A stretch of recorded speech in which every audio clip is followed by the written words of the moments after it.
Κυρίες και κύριοι, γεια σας. Καλώς ήρθατε ξανά στο στούντιο της Link. Το κρέας ήταν πάντα θεσμός για την ελληνική οικογένεια. Ήταν και μία παράδοση. Το κυριακάτικο τραπέζι, οι άνθρωποι, τα χαμογελαστά πρόσωπα, άνθρωποι που δεν είχαν τη δυνατότητα μέσα στην εβδομάδα να συναντιούνται, πάντα ετοίμαζαν το τραπέζι τους για την Κυριακή που κατά βάση είχε το κρέας. Στις μεγάλες στιγμές, Χριστούγεννα, Πάσχα, το κρέας είναι πρωταγωνιστής. Γενικότερα, το κρέας είναι πολύ αγαπημένο, είναι η αγαπημένη μας πρωτεΐνη και οπωσδήποτε σε μια πόλη σαν την Θεσσαλονίκη έχει τη δική του παράδοση και τη δική του ιστορία.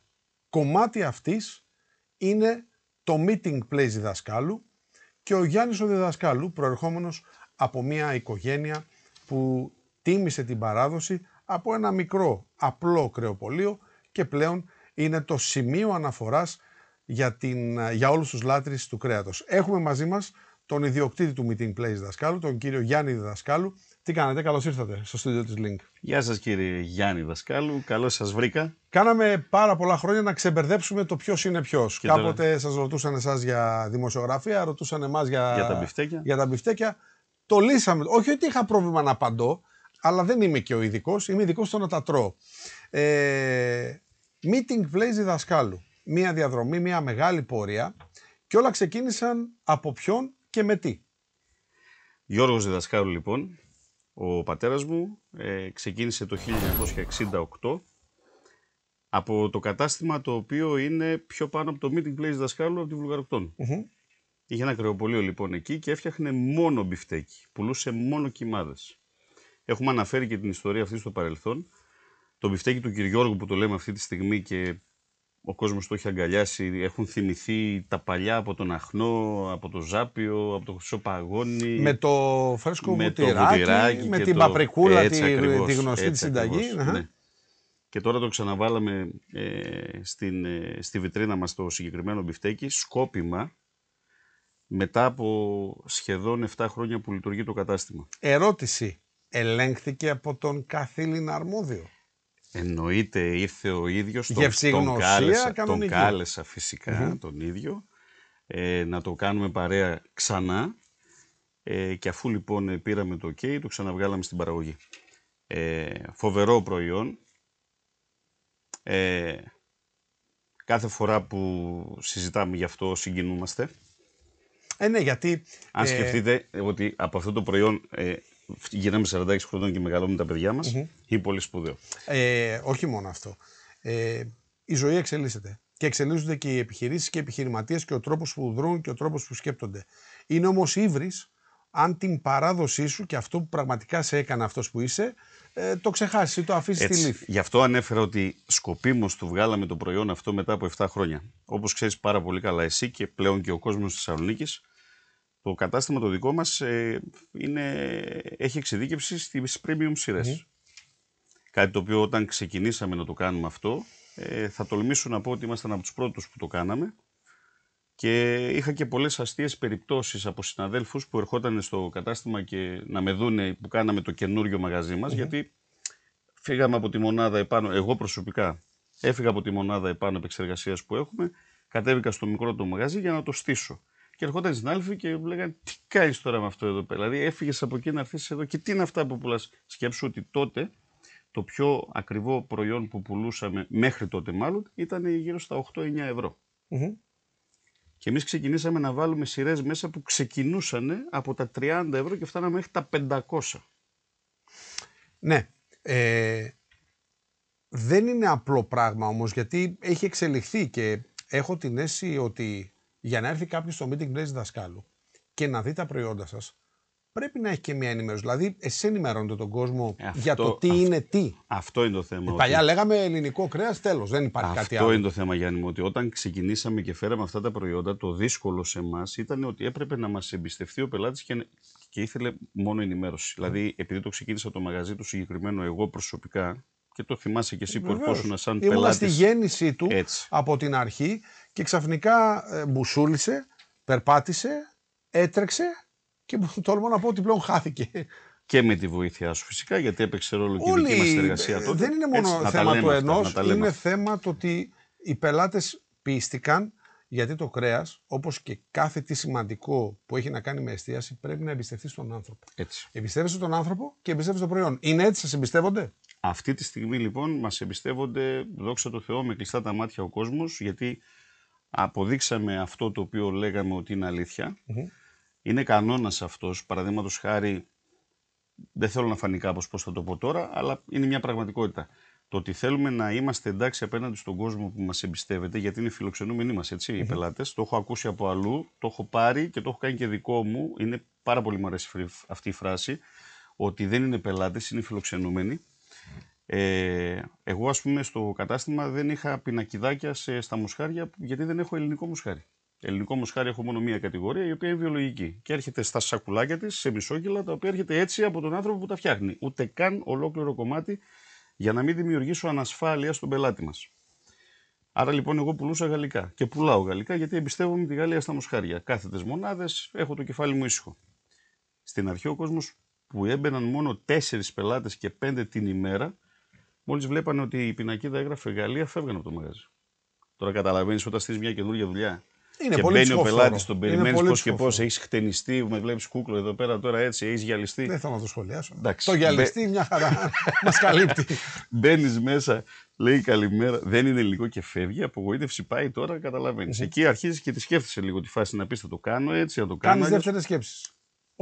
Όμως, για κανένα λόγο. Γιατί πιστεύατε σε αυτό που είχατε να κάνετε? Γιατί έτσι μας έμαθε ο κύριος Γιώργος Δασκάλου. Ότι αυτό που λέμε, το μπιφτέκι του, ακόμα είναι έτσι όπως είναι, γιατί περιέχει αυτούς τους κωδικούς που περιέχει. Δεν έχει τίποτα άλλο. Είναι ένα προϊόν το οποίο δεν έχει καθόλου μπαχαρικά, έχει μόνο αλάτι. Και όλη του η γεύση είναι από το κρέας του. Έτσι μας έμαθε, έτσι μας μεγάλωσε, το κρατήσαμε και στο τέλος της ημέρας δεν χάσαμε από αυτό. Είναι πολύ μεγάλη επιτυχία να βγάλεις τον Έλληνα από τις διατροφικές σου συνήθειες. Το λέω και με μένα αυτό, ότι έχω πολλά κολλήματα. Βέβαια, πείθομαι εύκολα, γιατί μου αρέσει το φαγητό, το αγαπώ. Δεν κουραστήκαμε, η αλήθεια είναι. Η αλήθεια είναι αυτή. Δεν είναι όμως μόνο ότι πρέπει να μάθεις τις κοπές. Σε δύσκολες για τους Έλληνες εποχές, φέρατε προϊόντα, τα οποία ήταν πολύ πάνω από το μέσο όρο και από το μέσο πορτοφόλι. Κι όμως, αυτά τα προϊόντα όχι απλά μείνανε, φέρανε κι άλλα, γιατί σας το ζήτησε ο κόσμος. Σωστά. Εδώ τώρα έχω μια άλλη φιλοσοφία και λέω το εξής. Όλοι μας κάπου αυτά τα χρήματα τα οποία βγάζουμε, είτε είναι λίγα, είτε είναι λίγο περισσότερα, είτε είναι πολύ περισσότερα, κάπου τα σπαταλάμε. Όταν κάποιος, ας πούμε, παίρνει ένα προϊόν και το χρησιμοποιεί για τον εαυτό του που του κάνει κακό, να μην το πω τώρα ποιο είναι, όλοι το ξέρουμε, έχουμε οι περισσότεροι μια κακή συνήθεια και κοστίζει το μήνα 1.000 λεφτά. Εκεί δεν σκεφτόμαστε το έξοδο. Ένα καλό κομμάτι κρέας, μια premium μπριζόλα, για να την ευχαριστηθείς, δεν κοστίζει πάνω από 10 ευρώ το τεμάχιο, έτσι. Ένα τεμάχιο, δηλαδή να πάρεις μια μερίδα να τη φας. Δεν αξίζεις εσύ που σήμερα είσαι εδώ, γράφεις από το πρωί μέχρι το βράδυ να τελειώσεις, να πας να φας ένα ωραίο κομμάτι. Είναι επένδυση. Είναι κόστος για τον εαυτό σου το δεκάρικο. Νομίζω πως όχι. Έτσι. Επίσης, η φιλοσοφία στο δικό μας το μαγαζί ποια είναι? Δεν θέλουμε να έχεις μια ποσότητα φαγητού στο τραπέζι σου, γιατί αυτό δημιουργεί και άλλα προβλήματα. Εμείς θέλουμε να έχεις ένα ποιοτικό φαγητό στο τραπέζι σου, που σημαίνει, σκέψου το λίγο, έκανες τη μέρα σου, τελείωσες, πήγες στο σπίτι σου. Σου αξίζει ένα καλό κομμάτι κρέας με 2 συνοδευτικά, όχι παραπάνω. Θα είναι σπαράγγι, θα είναι πατάτα baby, ένα κρασάκι και στο φινάλε στήσε και το βαζάκι σου και βάλε πάνω το ανάλογο κεράκι, λουλουδάκι που σου αρέσει και απόλαυσέ το, γιατί σου αξίζει. Σε επιβραβεύει το, μετά ο οργανισμός σου σε χειροκροτάει και σου λέει, Γιαννάρα μου, ευχαριστώ ρε φίλε. Εγώ πάντως, αύριο ξανά. Για φρούτο θα έτρωγα και ένα μπιφτεκάκι του κ. Γιώργου, έτσι. Προφανώς. Για φρούτο. Κοπές. Θέλω λίγο να μας πείτε, κύριε διδασκάλου, για τις κοπές, για τις premium κοπές. Ποια είναι τα highlights, ποια είναι αυτά που είναι τα πιο γνωστά, αυτά στα οποία ο κόσμος έχει στραφεί και ποιες είναι και κάποιες νέες τάσεις, γιατί ακούμε για Αυστραλία, ακούμε για Ιαπωνία, ακούμε για Αφρική. Σηκώνουμε τα χέρια, τρομάζουμε, λέμε τι γίνεται, Ουρουγουάι. Τι γίνεται λοιπόν? Τι γίνεται, θα τα πάρουμε τα πράγματα με τη σειρά. Και βέβαια φαντάζομαι ότι υπάρχει ένας μηχανισμός, θα ήθελα μια απάντηση σε αυτό. Πρέπει να ενημερωθείτε, να μάθετε, πρέπει να πηγαίνετε σε εκθέσεις προφανώς και είστε ενήμεροι σε αυτά. Το κρέας είναι σαν την Google, είναι ωκεανός. Δεν μπορεί να βγάλεις άκρη άμα δεν έχεις άπος. Δηλαδή, σου φέρω ένα παράδειγμα τώρα, Όλα τα κρέατα χαρακτηρίζουν σε κατηγορίες. Πες μια πανσέτα. Από ποιο σφαγείο θα την πάρεις αυτή την πανσέτα? Λέω το πιο απλό προϊόν. Από την Ολλανδία, από τη Ρουμανία, από την Ισπανία, και ποια θα πάρεις? Θα πάρεις την Τε, θα πάρεις την Α, θα πάρεις ποια θα πάρεις? Είναι τεράστια η γνώση που πρέπει να έχεις, και αυτό δεν μπορώ να στο δείξω ούτε να στο μάθω. Πρέπει να το μάθεις εμπειρικά από μόνος σου. Εγώ τώρα, επειδή γεννήθηκα μέσα σε αυτή τη δουλειά, έχω άποψη και την απέκτησα επειδή ήμουνα μέσα στο μαγαζί. Ακόμα και με αυτές τις σκοπές όμως, έτσι, και με τα premium. Ακόμα και από τα απλά, έτσι είναι και στα premium. Τώρα, τι έχουμε να ξεχωρίσουμε? Έχουμε να ξεχωρίσουμε στα premium τις Angus σειρές, τις Black Angus σειρές και τις Ιαπωνικές σειρές. Οι Ιαπωνικές σειρές βγαίνουν και στην Αμερική και στην Αυστραλία, βγαίνουν και στην Ιαπωνία, όπου και από εκεί φημίζονται και λέμε Kobe Japan, Miyazaki κτλ. Αυτά που είναι τα πολύ άσπρα προϊόντα τα οποία βλέπετε, και οι περισσότεροι τα αποφεύγουν γιατί θεωρούν ότι είναι πολύ λιπαρό, και έτσι είναι, αλλά είναι και πολύ ευεργετικό αυτό το προϊόν.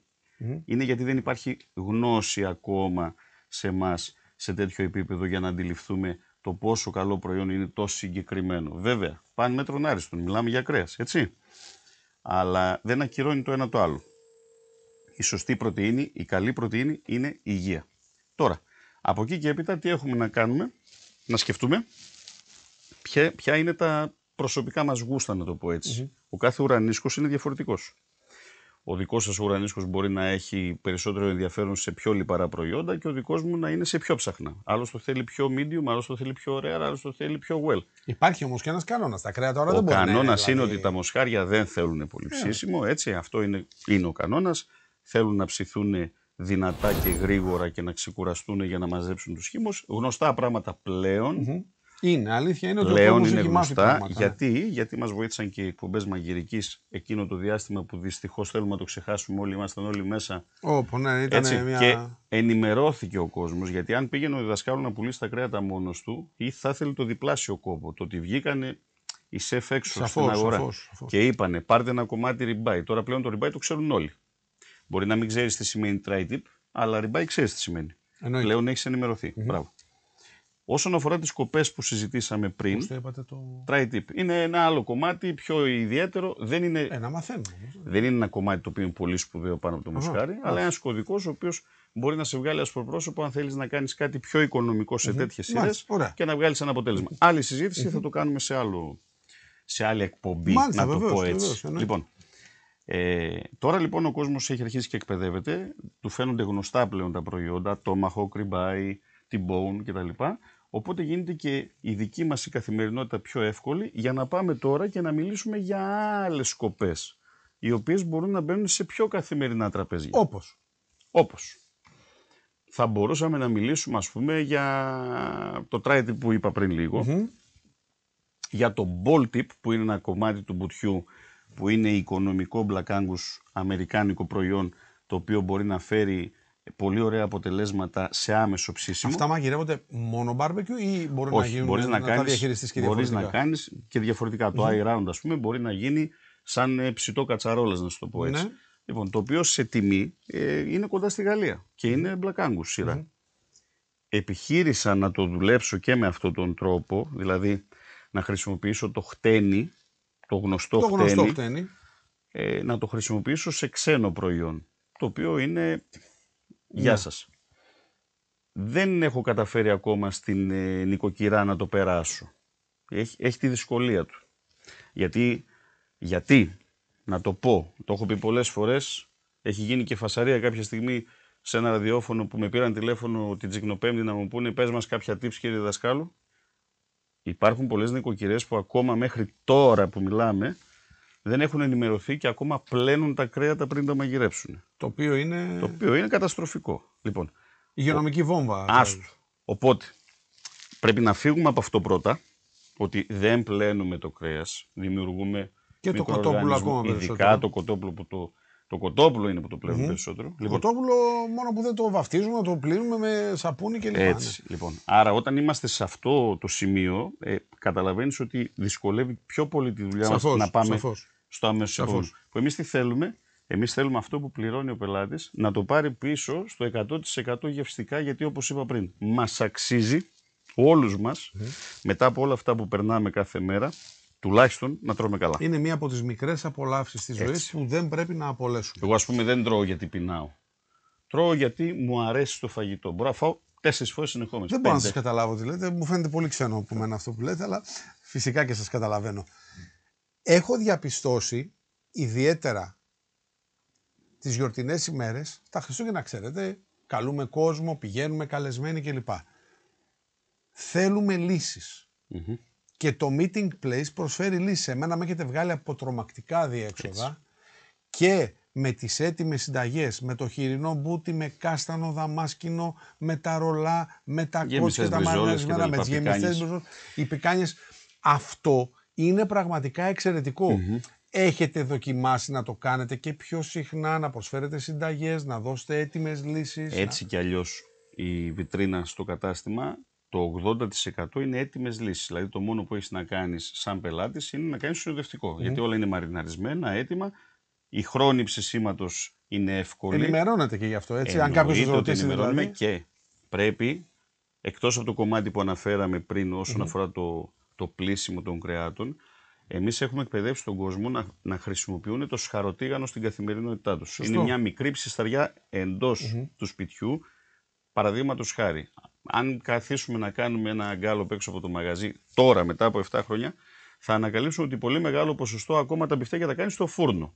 Κάτι το οποίο δεν είναι και πολύ καλό, γιατί ο χρόνος ψησίματος για ένα κιμά είναι στα 10 λεπτά και στο φούρνο το ψήνει νοικοκυρά στα 25, με αποτέλεσμα είτε βάλεις το δικό μου το μπιφτέκι, είτε το δικό σου, είτε της κυρίας που θα το. Είναι ίδια, ξεζουμίζουν. Ακριβώς. Είναι χόρτο. Πώς να το πω. Θα ήθελα σε αυτό το σημείο να σας πω ότι μάλλον και το air fryer είναι σύμμαχος. Εξαιρετικό. Το οποίο είναι και γρήγορο και πολύ καλή λύση. Με έχουν κοροϊδέψει με το air fryer και το εκτίμησα τόσο πολύ που έχω air fryer παντού. Έχω στο σπίτι, έχω στο μαγαζί, έχω στο αυτοκίνητο. Εγώ με το air fryer έκανα το μεγάλο τεστ. Θεωρώ το ψαρονέφρι το πιο εύκολο κρέας να χαθεί. Το air fryer σε 6 λεπτά, 6,5 το έκανε λουκούμι. Φοβερή ανακάλυψη. Έχω φάει ριμπάι στο air fryer και δεν το πίστευα ότι έφαγα τέτοιο προϊόν. Τι συζητάμε λοιπόν τώρα? Συζητάμε για μια άλλη τάση που πλέον διέπει τους κρεοπόλες, τα κρεοπολία. Είναι η γνώση, είναι η εκπαίδευση και είναι και η εμπιστοσύνη. Αυτή τη στιγμή το Meeting Place δασκάλου καλύπτει την απλή νοικοκυρά και θα σου πει εγώ χτένει και με αυτό δεν ξέρω κάτι άλλο. Λοιπόν, το Meeting Place διδασκάλου έχει καταφέρει κάτι το οποίο είναι έτσι λίγο σπάνιο να το πω. Επειδή το λέω εγώ δεν θέλω να το πω εύκολα, γι' αυτό προτιμώ να το πει κάποιος άλλος παρά να το πω μόνος μου. Αλλά ποιο είναι το θέμα?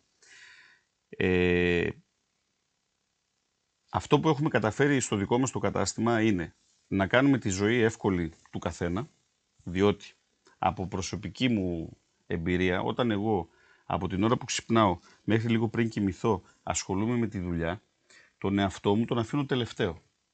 Και όπως είπα πριν, δεν μου αξίζει να με αφήνω τελευταίο, όπως ούτε και εσύ τον εαυτό σου. Όταν έρθει η ώρα λοιπόν να ευχαριστήσω τον εαυτό μου, έχω καταλάβει ότι 15 ώρες τον έχω αφήσει πίσω. Δεν έχω κάνει καμία προετοιμασία. Και άμα πω να κάνω προετοιμασία, να ετοιμάσω το κρέας, τη μαρίνα, θέλω μια ώρα δουλειά. Δεν θα το κάνω. Τι κάνει τώρα ο διδασκάλου? Σου προσφέρει έτοιμο το προϊόν και το κάνει μπροστά σου τις περισσότερες φορές. Δηλαδή, σου έχω τα προϊόντα τα έτοιμα με τις προτάσεις και κάποιες προτάσεις τις κάνω και μπροστά σου για αυτούς που είναι πιο δύσπιστοι και λένε «Α, το μαρινάρισες γιατί είναι παλιό». Η φιλοσοφία η κλασική που υπάρχει και καλά κάνουν και υπάρχουν γιατί υπήρξαν τα περιστατικά. Δεν είναι τυχαίο. Έτσι.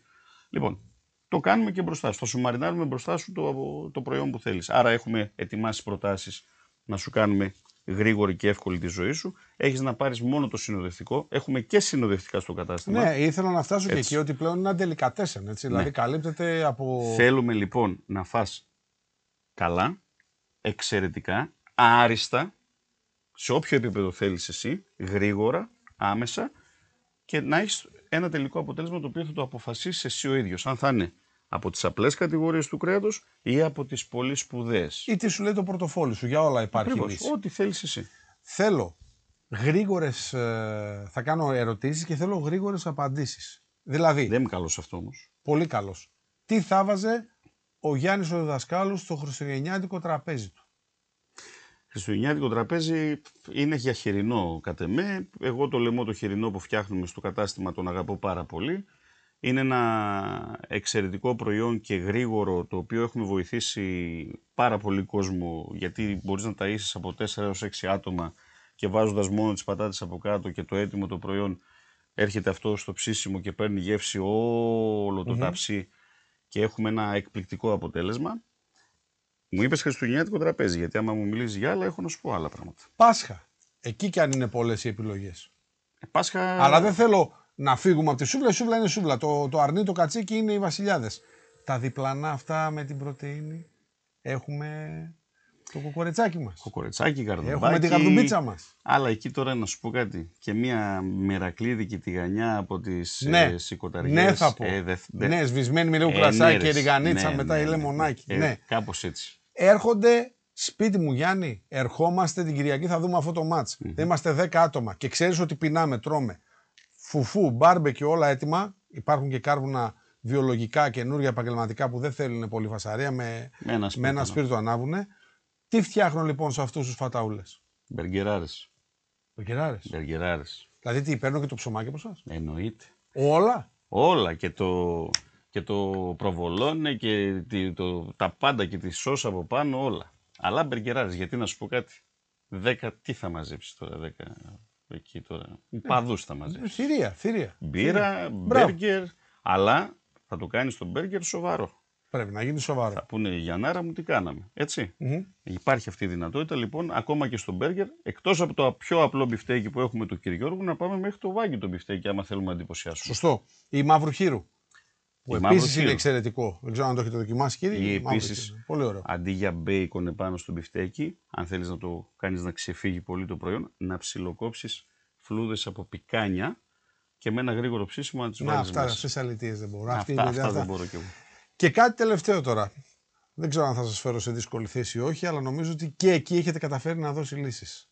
Υπάρχει μια vegan κουλτούρα. Υπάρχουν άνθρωποι που σου λέει, εγώ έχω αυτή τη φιλοσοφία. Υπάρχουν προϊόντα στο κατάστημά σας που μπορούν να εξυπηρετήσουν και ένα vegan? Ναι, όχι σε μεγάλη γκάμα όμως. Έτσι. Απλά μπορούμε να εξυπηρετήσουμε και αυτούς τους ανθρώπους. Δηλαδή, 2-3 κωδικούς. Ναι, κάπως έτσι. 2-3 κωδικούς, όχι παραπάνω. Δεν έχουμε κάνει εξειδίκευση σε αυτό, αν και το θέλω, αλλά δυστυχώς και δεν το λέω γιατί θέλω να αποφύγω κάτι, θέλω να έχω τα πάντα στο χώρο. Εσύ προσωπικά το ξέρεις ότι έχω ένα μαγαζί που είναι μικρό και μέχρι και από πάνω έχει προϊόντα. Βλέπω τρομακτικά μανιτάρια, κάτι σουβλάκια, αυτά είναι για αυτούς που έχουν αυτή τη φιλοσοφία. Απλά τι γίνεται, επειδή έχει γεμίσει ο χώρος με τα προϊόντα που έχω κι άλλα και δεν μπορώ να τα βγάλω, δεν μου δίνει το περιθώριο να στήσω μια βιτρίνα για τους vegan. Αύριο μεθαύριο, άμα καταφέρουμε να μεγαλώσουμε τις δουλειές μας, αυτό είναι εύκολο. Από κόσμο το λέω, γιατί εκεί πάσχουμε όλοι οι επιχειρηματίες. Έχουμε πρόβλημα με τον κόσμο. Δεν βρίσκουμε τους ανάλογους ανθρώπους να συνεργαστούν. Εκεί λοιπόν πραγματικά θα ετοιμάσουμε έναν χώρο, όπως και ήθελα να ετοιμάσω και έναν χώρο, θα το πω έτσι ανοιχτά, για παιδιά. Επειδή έχω φανατικούς μικρούς πελάτες και έχω φτάσει στο σημείο λόγω ηλικίας να κάνω αυτά που έλεγα όταν μας λέγανε στο χωριό μας, θυμάσαι εσύ που ερχόσουνα και δες. Και τα λέω εγώ τώρα, έτσι. Γαριδάκια κοτόπουλο, φίλες και φίλοι. Πάρτε το βάζετε κατευθείαν στο air fryer ή στο τηγανάκι. Δεν μπορείτε να φανταστείτε. Ειδικά για τις μαμάδες είναι λύση. Ήρθαν τα παιδάκια, οι φίλοι του Κωστάκη. Έλα εδώ, παιδί μου, φάτε. Θα πάμε στο μαγαζί με τον Ταύρο που λένε. Μπράβο. Κάτι τελευταίο. Πώς νιώθει ο Γιάννης ο διδασκάλου, και θέλω να μου απαντήσεις με ειλικρίνεια, αγαπητέ, όταν λένε ραντεβού, πού θα δώσουμε? Εκεί, δίπλα στο meeting place διδασκάλου. Έστω και αν δεν έρχονται σε εσάς. Είναι αυτό μια δικαίωση και δίνει μια πολύ μεγάλη ικανοποίηση στον επιχειρηματία και τον άνθρωπο? Είμαι γεμάτος από αυτό. Είμαι πολύ περήφανος, χαρούμενος. Βέβαια, με έχει βοηθήσει πολλοί κόσμος. Μέσα σε αυτούς είσαι και εσύ από τις επιλογές τις οποίες κάναμε στις συνεργασίες, και με ανθρώπους σαν και εσένα και με πολλούς άλλους καταφέραμε να πετύχουμε αυτό το πράγμα. Όταν άνοιξα το μαγαζί εκεί, έλεγα ότι θέλω αυτή τη σακούλα που έχουμε να φτάσουμε στο σημείο να τη βγάζει ο πελάτης μια φωτογραφία και να πει ότι δες, εμείς πήραμε τα ψώνια μας από εκεί. Το κατάφερα αυτό, έτσι, με πολύ αγάπη και με πολύ κόπο, και έχω να πω κάτι για αυτούς οι οποίοι θα παρακολουθήσουν αυτή τη συνέντευξη που δίνουμε σήμερα. Άκουγα στο παρελθόν να λένε ότι πρέπει να είσαι ο εαυτός σου και πρέπει να είσαι ο εαυτός σου. Το άκουγα από πετυχημένους ανθρώπους και έλεγα τώρα, είναι λίγο fake, είναι λίγο ψεύτικο είναι λίγο αυτό. δημοσιοσχετίστικο. Ναι, ίσως. το λες έτσι τώρα γιατί έγινες και όλα καλά. Λοιπόν, πραγματικά όμως, ο κόσμος αποφασίζει να πάει σε ένα μέρος όπου αυτός που το διοικεί, αυτός που το φτιάχνει, αυτός που το πουλάει, αυτός ο άνθρωπος που λέγεται όπως λέγεται, είναι ο εαυτός του. Δηλαδή, τι σημαίνει αυτό? Εμείς αυτή τη στιγμή πουλάμε προϊόντα που είναι της φιλοσοφίας μας. Έτσι δεν είναι? Άρα είναι μέρος της προσωπικότητάς μας. Αυτή η προσωπικότητα με αυτή τη γνώση που έχει αποκτήσει και αυτό που ξέρει και πιστεύει και πρεσβεύει, έχει δικό του κοινό. Και δημιουργεί σχέσεις εμπιστοσύνης. Έτσι ακριβώς. Πολύ σημαντικό. Υπάρχουν επόμενα βήματα στη καρδιά? Σκέψεις? Υπάρχουνε, ναι. Υπάρχουνε. Πάρα πολλές σκέψεις. Τίποτα όμως το οποίο να είναι για να το μπορέσω να το πω αυτή τη στιγμή. Ποτέ δεν σταματάμε. Μέχρι πριν λίγο καιρό είχαμε κάνει το εγχείρημα κάτω στο κέντρο της Θεσσαλονίκης, όπου ήταν κάτι που μας πλήγωσε. Δεν σημαίνει κάτι αυτό. Οι επιχειρήσεις είναι για να τρώνε γκολ και για να βάζουν γκολ. Στην προκειμένη περίπτωση φάγαμε μια γκολάρα και πληρώσαμε ένα σεμινάριο αρκετά καλά και μας δίδαξε και άλλα πράγματα για το επόμενο βήμα το οποίο θα ίσως αποφασίσουμε να κάνουμε. Δεν νομίζω ότι σταματάει κάποιος που έχει μια δική του επιχείρηση να σκέφτεται πράγματα. Εγώ τουλάχιστον από τότε που θυμάμαι τον εαυτό μου πάντα κάνω 2 έως 3 διαφορετικές δουλειές. Αυτό λοιπόν έρχεται και στη δική μας φιλοσοφία που έχουμε ως link, γιατί η ανάπτυξη δεν σταματάει ποτέ. Think big λοιπόν. Ακριβώς. Σας ευχαριστούμε πάρα πολύ, αγαπητέ. Εγώ ευχαριστώ. Και θα είμαστε ανήσυχοι και θα προσπαθούμε με ανυπομονησία να μάθουμε και τα επόμενα σας βήματα και καινούργιες γευστικές προτάσεις. Ευχαριστώ να είστε πάρα καλά. Πολύ.